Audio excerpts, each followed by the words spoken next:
So we're going to dive into the program, and the first person up is Paul Griggs. He is the new head of PwC in the US. He's taken the job this year. Paul, thank you for joining us. Paul's in the middle of PwC board meetings today, and we've been able to architect his schedule. Thank you so much for coming. Thank you. Yeah. So architect his schedule so that we could actually pull him aside for a little bit. And there are a few reasons that I wanted to get Paul to kick off this discussion, having met with him earlier this year. The first thing is that he comes to this role with a sort of fresh eyes and actually a lot of conversations with CEOs of your client companies. You also have about 75,000 employees in the US, and an organization like PwC is a knowledge organization. And a lot of the issues that a lot of us are dealing with around what is the future of work, what is the future of knowledge work amid AI and all these things exist at a scale at PwC that they don't exist necessarily anywhere else. And then the second reason that I wanted to dive in with Paul is that you, for the last year, has been one of the lead executive sponsors for the people strategy at PwC, including My Plus. I always forget the name, My Plus, and also you have a My AI program where you're doing training for all of your employees. So thank you for spending a few minutes with us here. I love it, today. and I'd echo what Edith and you referenced earlier. I thought starting this with the voices of those with innocent minds and matter-of-fact tongues was a super way for us all to reflect, and I too could take those notes and apply them directly into the way that I behave, but equally into the message that we cascade to our own people. I thought it was fantastic, so thank you. And the messages were: be kind, follow the rules. Yeah, be kind, follow the rules, know what you're doing. Yes. Maybe a little bit of love. I thought I heard love in there as well. Yeah, love was in there too. Yep. So you're a few months into this job. What are the top risks and imperatives that are on your list as you're tackling this? So I'm 4 months in my count. So I took the job May 14th was day one for me. So Kevin, by the way, I think this is a bit of initiation. So first of all, I thank you for including me. I'm not sure I should thank you for including me, but I'm thanking you for including me. So business imperatives. If you think about our business for just a second, strategically, vision, North Star is that we drive our clients to the leading edge, period. And we do that operating, in my mind, across three strategic imperatives. So one is that everything we do, and I mean how we operate the firm, runs through a filter of, does it enable our client focus? We're best when we listen to our 17,000 clients in the US and our hundreds of thousands of clients globally, because it tells us where the market's going. We then can develop tools and assets and services which feed into that marketplace to enable growth and progress and transformation of businesses. So kind of first pillar would be enabling client focus. Second is we have to constantly scale the right capabilities. The market's constantly changing. If we're not scaling the right capabilities, then we're standing still and falling behind, no different than others would be. So scaling the right capabilities is an important imperative for us as well. And the third is ensuring that we have a culture that fuels results. And to me, you step back and listen to the voices on that screen, in many ways, they also speak to culture, a culture of kindness and listening and leveraging the voices of others and putting more people at the table and having each other's backs and being personally accountable, all things which leading cultures fuel results. So when I think about business imperatives, those are imperatives. Yeah. If I think about scaling right capabilities, just to double click for a minute, to me, this is where an imperative for us is we have to be forward and leading in the context of technology, in AI, in data, in analytics, deepening our own skills across elements of our sector program, because sector expertise and functional expertise drive outcomes for clients. So those are the things that I'd say on the front end. How do your term, I think, is 4 years, right? Isn't Yes. How do you think professional services will be different 4 years from now? So good question. And by the way, to Kevin's point, at PwC, this is an elected position. We have 4,000 partners in the U.S. We elect a senior partner. Like being president Yeah, every 4 years. It is. You can be reelected, or you can be asked not to serve. But to your point, 4 years from now, what do I think? First, no doubt about it, and Edith and Katie referenced it on the stage, I do stand here and say we don't know what 4 years is going to look like in the context of the ever-changing environment that we stand in, whether that's emerging technologies, whether that's macroeconomic factors, whether that's geopolitical factors. And so I answer your question first thinking the world will change dramatically in the next 4 years. However, I'm a big believer in that change can be quite enabling for a business when combined with the ingenuity and skill and willpower of a people. So 4 years from now, what do I expect for professional services, for my business? I expect there to be a blur between traditional services and those services that are led with emerging technologies at the forefront. So I expect all of our services to be driven by emerging technologies. And as a result, I expect the pace of innovation, the pace of advancement, the pace of transformation of businesses to be accelerating at speed that we are not familiar with today. And I think as a result, 4 years from now, I'm particularly talking to folks that are responsible for the most precious resource in any of our companies, which is our people. I think that the learning and education and development programs are going to be that much more progressive as well, putting tools in our people's hands, incenting, motivating, encouraging innovation, and allowing it to build upon itself to enable our clients. I think, as you take this position, I think it's not a stretch to say that this is a period where knowledge work broadly across our economy is going to change pretty dramatically. It may look different 4 years from now.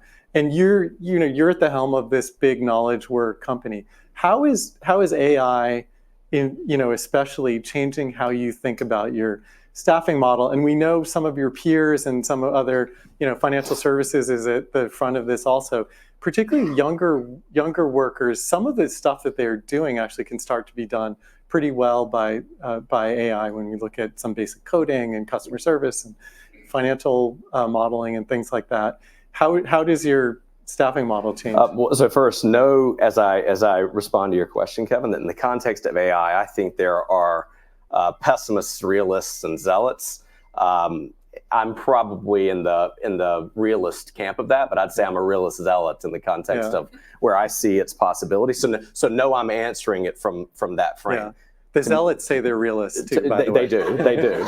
I'm at least, you see that kind of way. I blended it.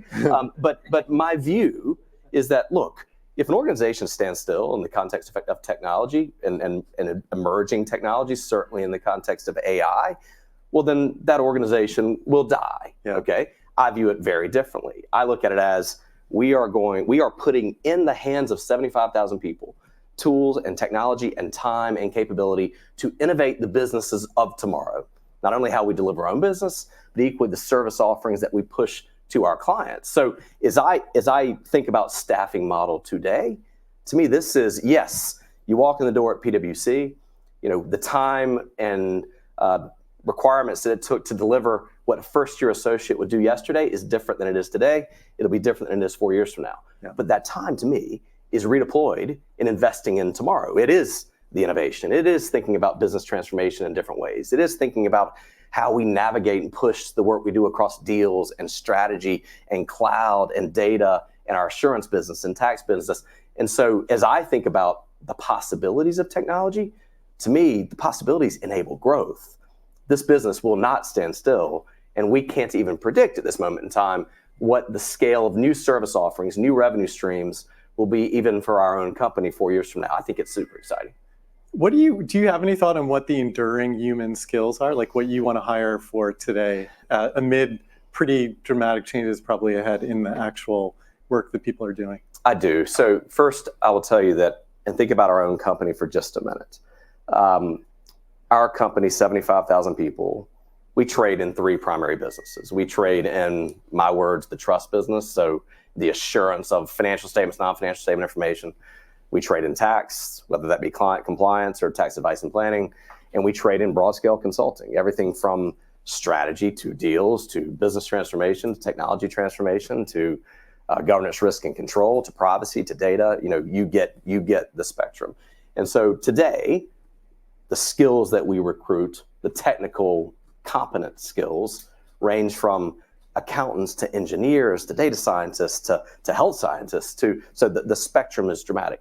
If I think about the enduring attributes of an employee in modern time, meaning modern time forward, to me, you'll never be able to replace the empathy required to do business. Business to me is still conducted and will always be conducted person to person. We need people who are empathetic listeners. We need people who appreciate that creativity still comes from leveraging what I learn and the experiences that I have an opportunity to be a part of and the technologies that I can deploy, but I'm a big part of the creative. Yeah. I'm also a big part of the relationship. Again, back to if business is always people to people, well then depth of relationship and applying that knowledge gained, accelerated through technology, is only going to be more important in the future for the stickiness of a client relationship. So to me, it's empathy, it's creativity, it's innovation, it's relationship skills. And I've probably said this to you before, Kevin, but someone said to me, or I read it, AI won't take your job. Somebody who knows how to use AI will. And I fundamentally believe that as well. So I would add to it, a willingness to pour yourself into the continuous learning process of advancing technologies will also be, an enduring skill. And at the same time, one thing that you've invested a lot in is the skills marketplace, basically, where they're. Can you explain just briefly? Because I think a lot of organizations are trying to. Get there. So we have we launched what we call my marketplace, and My Plus, our people strategy. My marketplace is our skills marketplace. To Kevin's point, what the marketplace does, and let me dispel a myth first of all. This is not another. I'll call it job posting board inside our firm. Inside our firm, the marketplace collides the skills, the interests, the know-how, the knowledge of our people with every single engagement that we execute for our clients. Not role change. I mean every engagement. So yes, you can identify role change there. But if I think about my three businesses, if I have a need for deep engineering skill in the financial services segment, I don't need to solely pull from a tax line of service. I can pull from my assurance practitioners and my consulting practitioners. And what the marketplace does is it takes our employee data, including history and experience, what they've worked on, the types of clients they've served. It takes their interests. It takes the skills that they believe they have mastered or even begun to develop. It takes the information then as it relates to the demand in the marketplace. So the engagements we are trying to serve and deliver for our clients. And using AI, it serves up both to our people and to those looking for resource the sensibility of matches. And it provides strength of match. It provides the data gaps associated with that match. And it allows both our people and those looking for talent to more quickly and seamlessly deliver the skill required to execute our client programs. It's awesome. We launched it 18 months ago. We have 75,000 people. You look at that, and we have 60,000 people who've already gone in and refreshed their profiles in a continuous way. Yeah. We have people who are activating it every single month. It's a difference maker for us. And that's effectively your staffing engine, right? It is. It is the back end for the staffing engine. I want to ask you, so there are two challenges that people leading the use of AI in organizations generally have. The first one is to try and get workers to sort of take risks and be more creative and think outside of the specific tasks that they're used to showing up at work every morning to complete. So that's one of them. The second thing is actually capturing any additional innovation or productivity. A lot of organizations are saying it's like, we have our workers using AI, but it's the gains are actually just kind of evaporating because workers are then using their kind of self-assigning to whatever, using that time or that breakthrough, like in whatever way that they want. How do you lead and manage those things to basically get people out of their definition of what their tasks are and then capture the gains from AI? I'll give you a couple of reactions. First, you've got no chance if you're not going to put the tools into people's hands, first of all. Yeah. So I would much rather default to, let's put tools in the hands of our 75,000 people. Let's encourage the innovation. By the way, remember, if you just hand them tools and you expect them to do their day job, well, then you're only going to see incremental benefits. So to me, there's a tool everybody expects some incremental benefits, but you also need to hive out elements of your business where you are clean sheet of paper, disrupting, cannibalizing your existing business at the same time that you're incrementally changing your business. And so what I believe in, is you got to put tools in hands. you appreciate that as you put tools in hands, yes, you're going to see incremental benefit, which we'll talk about how you redeploy the savings, the productivity savings. But you also need to create the space, the clean sheet of paper space, to completely reimagine front to back the way that you drive your business forward. That to me is number one, what propels you in a nonlinear fashion and is there to where the technology an example you could go. share of that kind of space? So an example would be take our businesses, remember what we trade.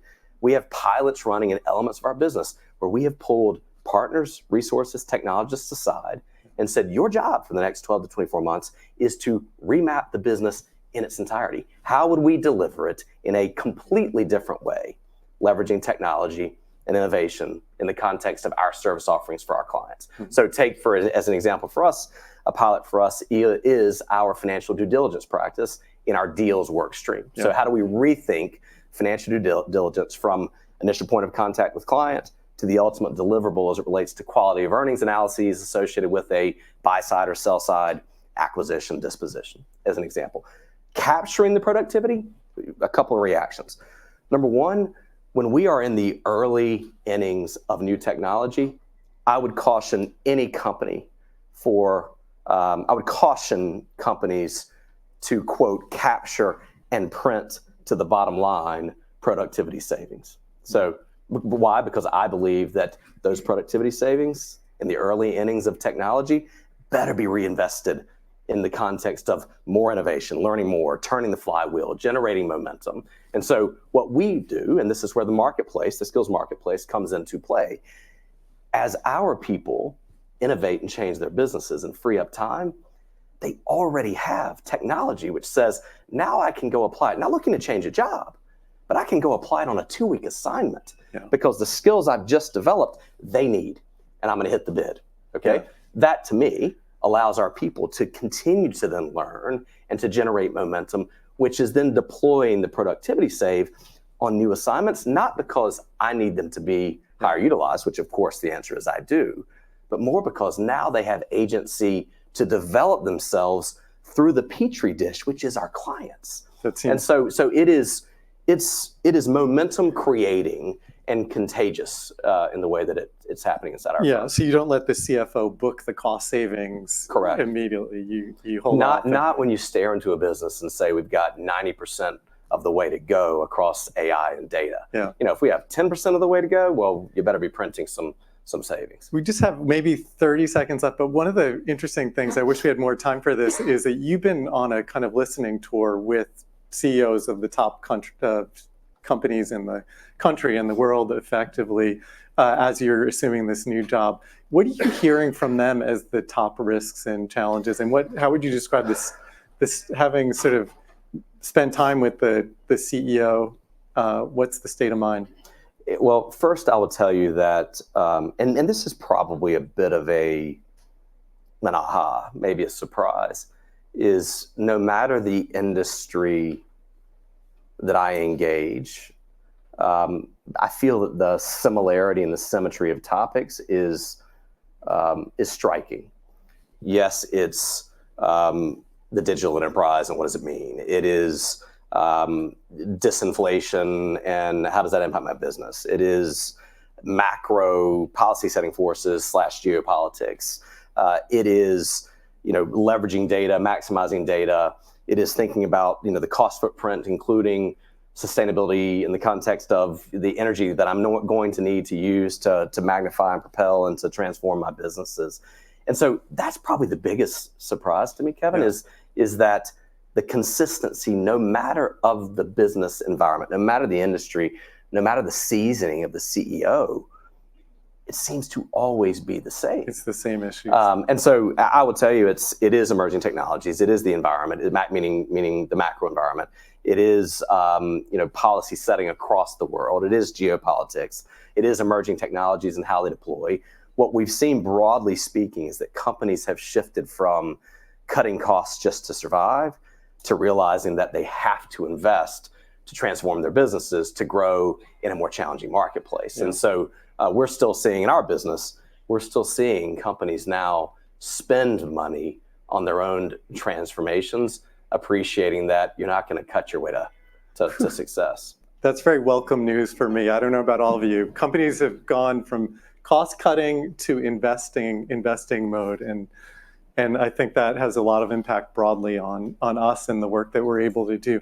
Paul, thank you for being here with this group. We hope you'll come back. We appreciate you're in a really busy day engaging with us around this discussion. I appreciate you guys letting me do it, Yeah. and would love to come back sometime. So okay. good luck today.